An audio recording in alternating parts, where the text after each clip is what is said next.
राहुल गांधी जब अपना एजेंडा तय कर लेते हैं तो बस तय कर लेते हैं, फिर वो ये नहीं सोचते कि इसका नतीजा क्या होगा। फिलहाल वो पिछड़ा राजनीति खेलने की फिराक में है, इसीलिए जातिगत जनगणना की बात पर अड़े हुए हैं।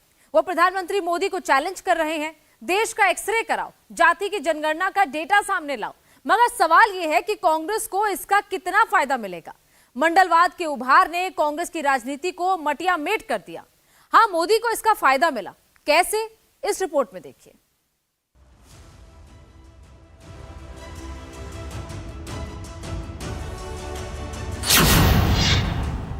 ओबीसी वर्ग को कितनी हिस्सेदारी मिलनी चाहिए, एससी वर्ग को कितनी हिस्सेदारी मिलनी चाहिए, यह सवाल है देश के सामने।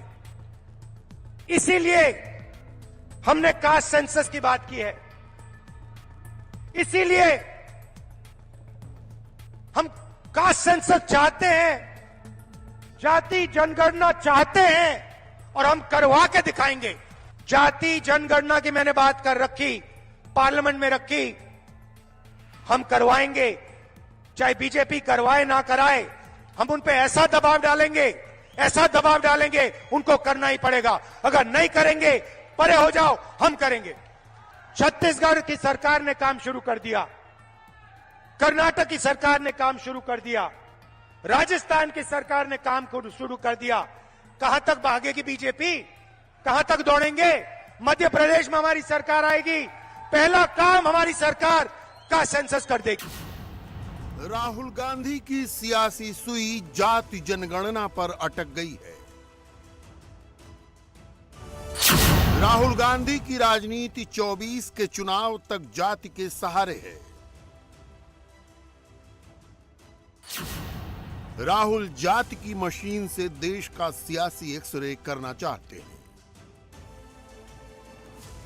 कांग्रेस वर्किंग कमेटी ने जाति जनगणना का प्रस्ताव पारित किया। कांग्रेस शासित राज्यों में जाति जनगणना का फैसला लिया। इसके बाद राहुल गांधी शहडोल में थे। शहडोल में उनका ज्यूक बॉक्स वही रिकॉर्ड बजा रहा था। क्योंकि हम आदिवासी वर्ग को, दलित वर्ग को और ओबीसी वर्ग को हिंदुस्तान की हिस्सेदारी देना चाहते हैं। मेरा सीधा सवाल है, अगर हिंदुस्तान में 50% से ज्यादा आदिवासी वर्ग है,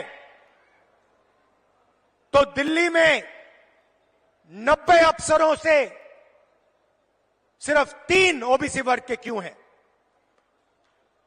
अगर आदिवासी वर्ग 10-15% है, तो 100 रुपए में से सिर्फ 10 पैसे का निर्णय आदिवासी वर्ग क्यों ले रहा है? यह शर्म की बात है। इसको हम बदलने जा रहे हैं और पहला कदम कास्ट सेंसस, जाति जनगणना है, पहला कदम। देश में धर्म और जाति की राजनीति का इतिहास पुराना है। हजारों साल पहले जब जातियां बनी, तभी से वर्चस्व की राजनीति शुरू हो गई। वर्चस्व के लिए जातियों और फिर धर्मों को संगठित करने की राजनीति शुरू हो गई। राजनीतिक वर्चस्व बनाए रखने के लिए राजाओं ने धर्म तक बदले। राहुल गांधी को ही लीजिए, उनकी मां जन्म से ईसाई हैं। उनके पिता राजीव गांधी पारसी थे, जिनके पिता का पूरा नाम फिरोज जहांगीर गांधी था। अब राहुल खुद को दत्तात्रेय गोत्र का ब्राह्मण बताते हैं। बताने की जरूरत नहीं कि जाति की राजनीति कितनों को केंद्र में लाई, कितनों को हाशिए पर ले गई। जाति जनगणना पर राहुल गांधी के स्टैंड के बहाने पड़ताल इस बात की कि किसके लिए जाति की राजनीति में कितना दम। यूं तो कर्नाटक चुनाव से पहले कांग्रेस की स्टेटेड लाइन जातिवाद से परहेज की रही है। कर्नाटक के कोलार में पहली बार राहुल ने ये कार्ड खेला। बिहार में जातिगत सर्वे के आंकड़े रिलीज होने के बाद राहुल लगातार इस पर मुखर हैं और प्रधानमंत्री मोदी से सवाल कर रहे हैं, उनका जवाब चाहते हैं। मैं कह रहा हूं कास्ट सेंसस, जाति जनगणना एक्सरे है।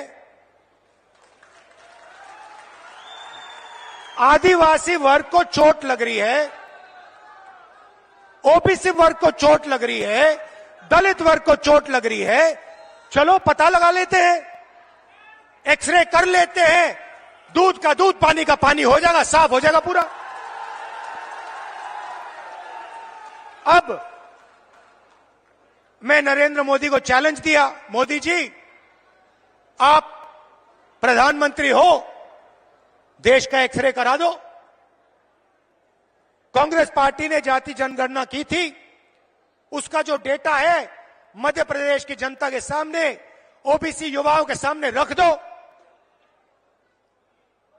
कभी नरेंद्र मोदी जी पाकिस्तान की बात करेंगे, कभी अफगानिस्तान की बात करेंगे, कभी साउथ इंडिया की बात करेंगे।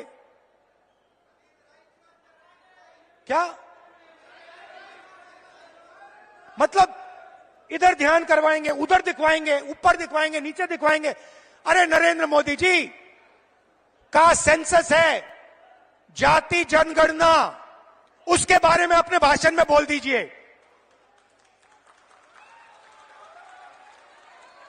अब मध्य प्रदेश का हर ओबीसी युवा, भाई और बहनों, मैं आपकी बात कर रहा हूं, आपके भविष्य की बात कर रहा हूं। आप बेरोजगार क्यों हो? समझो, बेरोजगार हो क्योंकि आपके लोग हिंदुस्तान की सरकार को नहीं चला रहे। मगर राहुल भूल जाते हैं कि जिस मोदी से वो जवाब चाहते हैं वो खुद ओबीसी है। उसकी पार्टी का ओबीसी वोटों के एक बड़े चंक पर कब्जा है। मोदी के सेंटर के अखाड़े में आने के बाद ये और बढ़ा है। यकीन न हो तो बढ़ता हुआ ग्राफ देख लीजिए, लोकनीति CSDS का सर्वे बताता है। 1996 के आम चुनाव में 29% ओबीसी जातियों ने बीजेपी को वोट दिया था।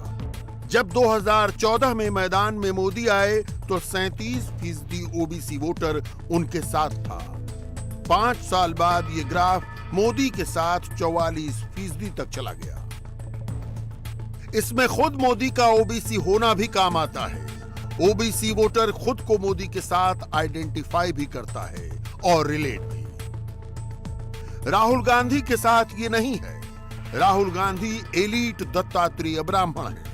यही मंडल आयोग लागू करने वाले विश्वनाथ प्रताप सिंह के साथ हुआ था। वीपी ने जनता दल की इंटरनल पॉलिटिक्स के दबाव में मंडल आयोग की सिफारिशें लागू की। 1990 के बाद मंडलवादी पार्टियों में उछाल आया। यूपी में मुलायम, बिहार में लालू जैसे नेता उभरे, कर्नाटक में देवगौड़ा उभरे जो प्रधानमंत्री भी बने। लेकिन जिन वीपी सिंह ने मंडल आयोग लागू किया वो ठाकुर ही बने रहे। ओबीसी राजनीति में उभार का उन्हें कोई फायदा नहीं मिला। हां, बीजेपी को इसका फायदा जरूर मिला जिसने हवा का रुख पाप लिया था। मोदी के आते ही ओबीसी राजनीति उतार पर आ गई। आंकड़े देख लीजिए ताकि सनद। 1991 में मंडलवादी पार्टियों के पास 64 सीटें थीं और 14 से 15% वोट थे। 2014 में इनकी सीटें 35 हो गईं और वोट शेयर महज 8% रह गया। ये तो हम पहले ही बता चुके हैं कि बीजेपी को 2014 में 37% और 2019 में 44% ओबीसी वोट मिले। दरअसल मंडल के आने के बाद और मंदिर आंदोलन के साथ ही बीजेपी ने अपना ट्रैक ऑफिशियली बदला। पार्टी को पता था 52% ओबीसी आबादी को प्रतिनिधित्व देना ही पड़ेगा, मगर जाति से इनकार करने वाली कांग्रेस की आंख देर से खुली है। कभी कांग्रेस नारा लगाती थी जात पर नपात पर मुहर लगेगी हाथ पर, मगर सच्चाई है जमीन पर जाति की राजनीति सबसे ज्यादा उसने ही की। हर सीट पर जाति की बहुलता देखकर टिकट बांटने की परंपरा उसी की है। मंडल से जाति की इस राजनीति को वैधता मिली, मगर उसमें लालू और मुलायम प्रभावी हो गए। बीजेपी ने तो मंदिर के बहाने नई जमीन तलाश ली, मगर कांग्रेस घर की नहीं न घाट की। राहुल गांधी अब ओबीसी ही नहीं, खुलकर आदिवासी वोटरों को भी लुभा रहे हैं। आदिवासी शब्द का मतलब जब पहले हिंदुस्तान आया, पहले लोग जो यहां रहते थे, जो इस जमीन के मालिक थे, उनको हम आदिवासी कहते हैं। मतलब ये कोई खोखला शब्द नहीं है। इसका मतलब हिंदुस्तान की जमीन, जल, जंगल पर आपका सबसे पहला हक बनता है। यह है इसका मतलब। दूसरी तरफ वनवासी, मतलब आपका जमीन पे हक नहीं बनता। आप तो जंगल में रहते हो, क्योंकि आप जंगल के हो, आपको जंगल में रहना चाहिए और आपको जंगल में मरना चाहिए। यह है आदिवासी और वनवासी शब्दों का फर्क। जहां तक अपनी जाति का सवाल है, खुल्लम खुल्ला एक जाति की राजनीति कोई नहीं कर सकता। जब 2 से 3 जातियों का ब्लॉक इकट्ठा होता है तो जीत दिलाता है। यूपी में समाजवादी पार्टी सिर्फ 8% यादवों के भरोसे नहीं है, 19% मुसलमान भी उसके साथ हैं, तो 2.5% अन्य जातियों को भी उसने अपने साथ जोड़ा है।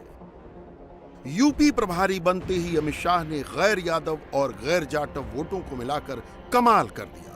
2014 में पार्टी को कुल 75 लोकसभा सीटें मिली और 2017 के विधानसभा चुनाव में 421 में से 325। इंडिया टीवी हर वक्त हर जगह डाउनलोड करने के लिए सर्च करें India TV news Google play store या ऐप स्टोर पर।